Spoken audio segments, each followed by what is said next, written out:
Başla. 18. Diyor, sual önce kitabın adını diyək. ERM Liseylər Hazırlıq Mərkəzi. Sual 18. 4 bucaqlılar. Buyur. Ne yazın? EM. Aha. Sual 18. 4 bucaqlılar. Dört bucaklar yazın sual 18. Aha. Əla.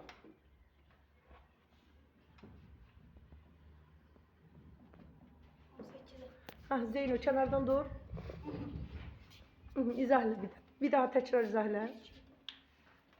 İlk önce 18. sualda bize deyir ki perimetrləri beraber olan beraber tərəfli və üçbucaq ilə kvadrat verilmişdir.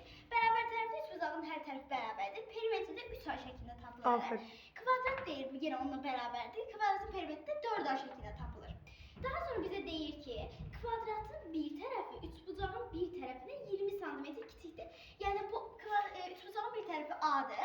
Kvadratınki də ona A çıxısının 20'dir. Deyir axı ondan azdır.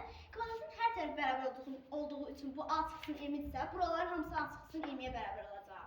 Daha sonra bize deyir ki bu figurların perimetrlərinin cəmini tapın. Biz burada ilk öncə düstur kimi qururuq. 3A bərabərdir.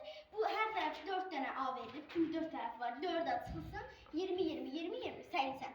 4A çıxsın 80. Bu da bərabərdir. A bərabərdir 80'ə. Yəni A burada 4A çıx 3A A eləyir. O da bərabərdir olsa 80'ə. Aferin. A 80'dir. Bize de bunların perimetrlərinin cəmini tapın. Biz demişdik üçbucağın perimetri 3A'dır. A 80 almışıq. 380'e vururuq 240 cm. Deməli üçbucağın perimetri 240 cm-ə bərabərdir. Sonra biz kvadratında da 20 cm aşağıysa A'nı 80 almışıqsa A'da 80'dən 20 çıxırıq 60. Deməli kvadratın bir tərəfi də 60'dır. Bunun perimetri 4A'dır. Yəni 4 vurulsun 60 240. Bize bu ikisinin perimetrlərinin cəmini istəyirsə 240 üstünə 240 gəldi də 480. Cavab D var. Aferin sana.